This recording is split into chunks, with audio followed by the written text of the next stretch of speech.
17 November 1961 da masigi yang ase koi bijat ki badagi mangki kai drama se Dutch New Guinea da America machani world explore toba adu sumi ne chana da mafam da chatpa samudra manung da Amazon jungle lok nung da leinung da masi makoi ase khar togati amasung mafam nai da si ki busu kyani madugi manung da yang asi su chan kre actually mahak ase mangki bana tesini tung da khangdre se jungle manung ki isolated tribes makarasina malem ki culture ga touch leite khanglup asina mabu chakhibani faraga halak chakhibani yang ase sum chumna ki sunataba world the richest family amiki mioini mingna Michael Rockefeller kawi mak America ki future vice president Nelson Rockefeller ki machani aduga John D Rockefeller asina magi pubokni one of the richest men in the world wari ase karamna oikebno haibada exploration ki wakhal leiba pakang ase yamna koiba satpa amadi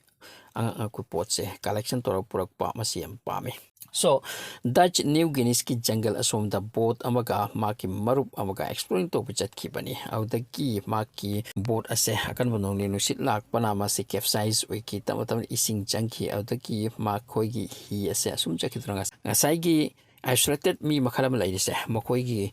ithat asom da chankiba so 10 kilometer mukwa lisini makna ithat asi yogudaba so asagi hi asiti complete loop pasunataba aduga maki marup sida nang hi sipai da lairamu ai changi haitro mark ase swimmer ni haide Michael Rockefeller se best swimmer army train chu tor bayamna mapangal su lei by stamina lei ba mioi atro mark ase sum honduni changkibani around 10 kilometers se samudruta iroi daga changkhraga ngasagi ithat asida thungkhre asom da maki marup asing ngai maduti karigum helper lakadori pa mak na help ki mi pudan lakadori praidna adu bu yoraktaba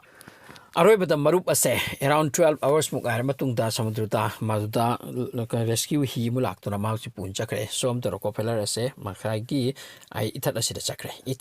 chakre ga dimak se problem da takre mak ase mauti yoraga mauti lairamba isolated tribe sing ase makoi asina mak pu hadak mukti hana sum makoi ukhrabani hasu ukrabani adu kaukirabani aduga wakhal leram laroi aduga mi ama tawrai li mi ama lakli changlak ni se kari pona ngobang rok obama so makoi se changlak ga mi oirame mi oiraga makoi se mayam china that khre aduga mak ase puden jakre sini adugi matungda makoi se koilaw law nei han mak ta khrabani madugi tribe du culture tradition aduga pibam makoi law na bakhong na ba ama se makhang khrabani adu handak muk tawri se khan sathi khitak atang change oibagi mong to oisini so makoi gi leader sing se yaure aduga aroi bata magse makoi ki ta dana thillaga ahan bata ye lom da thilya ba kain ho lom da adu tung da oi rom da gi thillaga magse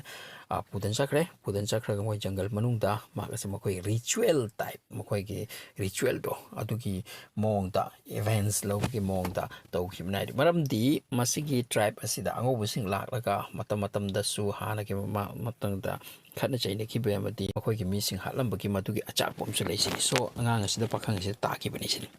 chathokre ma ase jobi ho chakre wa makta adugi matung da mak asmangkre asom da Rockefeller se thibasi masi world class ki rescue team se purok laga thi ma du kai chakhe bai da makoi na khalli aroi bada around 5 years muk chana thi sini 5 years ki matung da amuka nungti gi team amam tawraga haripa jungle asita tribal sing asigi mayum da chang da na makoi gi leijaba yum do ani ukong wakong amata khak to mai thi krabani haisi aduki matik thi kra du tribal sing se loina machin je main ki madudi kari kumba masigi wafam se hai krati makoi matik kari wani se makoi ki bam se maram ti makoi hana madu ki china kor khang dun leir poni so sum hain leir se matam kui chakra kana matana Rockefeller se kara main to kem je khanglamde makoi na jungle manung chalaga video recording kya tawrak yama tawrak li adu Rockefeller ki kari kumpa amata sign signal phangdabani na makoi matu hanna su yemude video singado so aroi bata alap pam da Switzerland som de pama mak ase asi Rockefeller mamang ki bathi ba khotpa asigi matang ase mayam interest over aduga mak ase makoi timmam jakhip jani New Guinea ki haire pa island asida chakhraga karam haina tawkhibna mi sigi dress ti mak soidra phangani haido laga matung da mak thi bora pani so tribal sing asiga makoi ase adukki matik ka touch tawda lakhi ma de makoi ki trust ase adukki matik trust poraki aduga hanglak thirak pani cinema di Rockefeller se karam tawkhibano haibse so makoi na haidurak pani cinema di akoi na namit da ma bo sum tawkhib matam kuina makoi gi site gi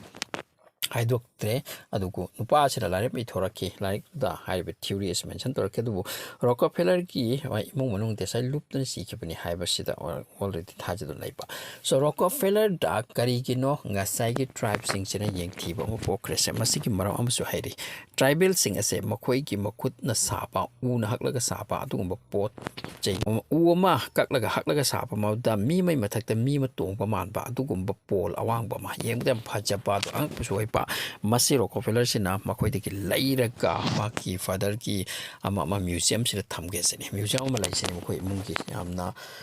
maru ba tribal sing ki ama moi chang po thamba masida thamba pamba to tribal sing masi po pining de tribal sing asina masi amna special oina sabun thamba maramdi makhoi ki mama makhoi mapa mapu masi ki base maduna replica oiraga makhoi tawriba so madugi poto pining de sine Rockefeller sina poche ma pige nakhoi gi tamakta adu piu haibase masi am kan haiba tribal sing asina yataba adugi matung da mark ase ahan bagi try da hairame adugi matung da amakka poche ma puraga ngasai hi sida chakhibani ngasai gi makhoi gi pot ase yaragati lawrake poche te su lawrake haidro adupu hana mangonda dugi tribal sing tuna treat torakpodo handak mark na yamno wana 10 kilometer muk swimming torga changkhibata mark pu receive torak liba mong matau makoi atugi mityeng na yeng amadi makoi na khongi lawriba amadi masi change oikibani mark aseta seng mark mathakta nuaitaba ma leikibani tribe sing sina aduna markpu adum haina faraga ahamda hatle faraga pokhairi adugi matungda mokhoigi ritual type da mangka masa khaidok na khibaki wari yawi adugi matungda machet tawiramanida so adugi hari ne hokika adubu yengo asuk inakara khunra machatuna mark ki sendum kari watan adubu life to treat torga makhoi se export to diati madugi potu pro diati ngaina market life ase kari oini khangdaba aduga 10 kilometer samudra ki madugi 1000 na chakraka madu tawri do hasida ngakpo ase prithibida masigi wari ase matam kuina suspense ta leirami adugi mutumda kuibu sini masig watch thorak se reality di tasegna mark si jungle marung da mangki ban nalamdre mangki bani haidra mkho ase tibe ap thiraga mase aroi bata mark ase adubu mekup da mark phibam kari orangani tasegna mark pu mark kya mi pairam gani amati mi ki makutta mi ki hakchang ase mi ki koi tinja koi ki crash asini akpa wari bani asi wari su tawre khangure dum set up da matiama